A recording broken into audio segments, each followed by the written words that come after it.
If you take your child to school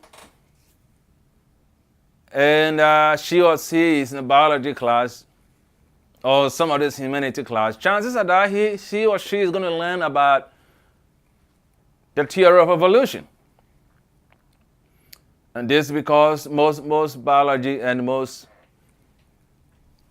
science curriculum has evolution as part of the main thing that are taught in school. Now, I have so many questions, like many things, about the theory of evolution. But I will cover that in our subsequent videos along the line.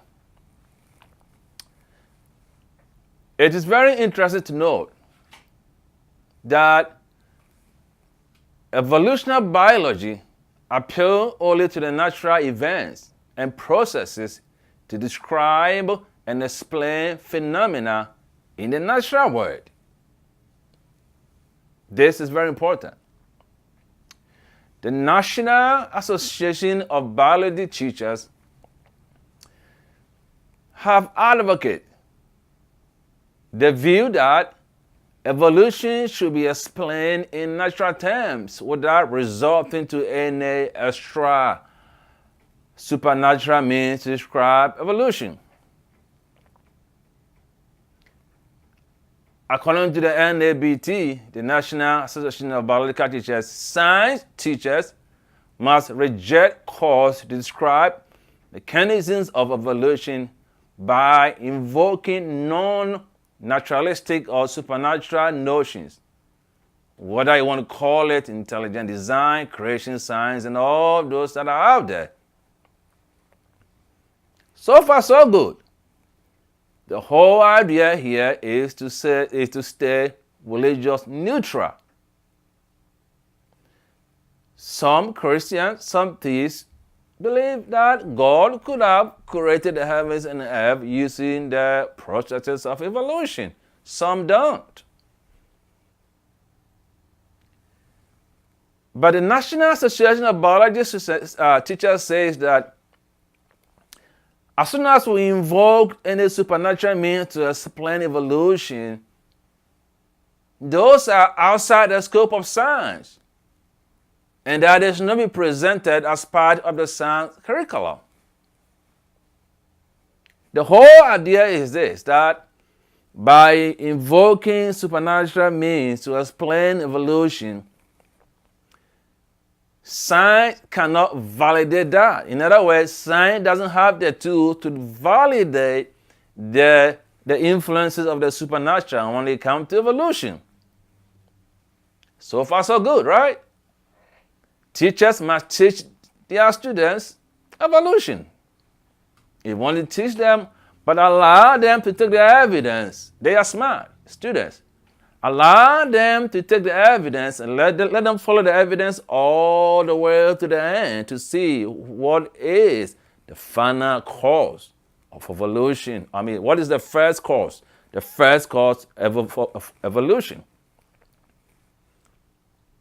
For theists like me, for a Christian like me, natural does not mean without God. Let's make this clear. Natural does not mean without God, because God could have designed and created nature, and He constantly sustains nature. For a Christian like me, natural does not mean without control, because God can guide nature. So one can say that natural results occur by God processes. The Christian God could have created the world and specimen using any means that was available that He decided to use. Because He could have used either the laws of creation, miracles, or a combination of both, or whatever possible means He chooses to use. But as soon as you go to a classroom and you hear a teacher say, or some expert or some scientist says that evolution is unsupervised, impersonal, and that it is without any guardians. In other words, as soon as you hear a teacher say evolution is unguarded unsupervised, and is purposeless, that is not religious neutral. Because science is not able to determine whether or not evolution is unsupervised. Science is capable of describing the observable characteristics of evolutionary mechanisms in nature.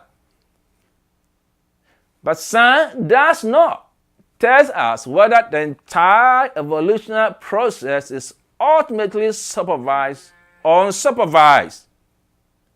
And that question goes beyond the realm of science into the realm of philosophy and religion. Now, by introducing purpose in evolution, some of these teachers and scientists some of them are full soldiers of the Atheist Brigade, necessarily introduce an agent exercising purpose in the discussion. Thus, they draw the conclusion that there is no agent God exercising purpose. And that means there's no God who exercises purpose in the materialistic processes of the universe creation or design, whatever you want to call it. But they're making these assumptions and assertions without any shred of evidence to support their claims.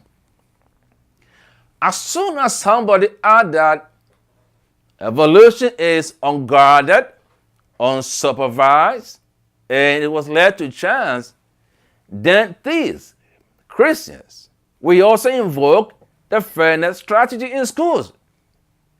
That is to say, if you are going to claim that evolution is purposeless, is unguarded, and unsupervised, then you have to let students know that people believe in an agent, God, who don't necessarily believe that evolution is unsupervised, unguarded, and without any God immersed in the process. So if you are studying evolution, go ahead, have an open mind, but take the evidence as far as you can without allowing the Atheist Brigade to influence your thinking. And once you take the evidence as far as you can, it's going to lead you to one thing, what we call the first cause. For evolution to have taken place, it was not without God's control. The God who created the heaven and earth could have used that process to create the world. Thanks for watching. I am Kojese Dumanti for Evidential University. Please subscribe to our channel, leave your comments below, and I'll see you next time. See you.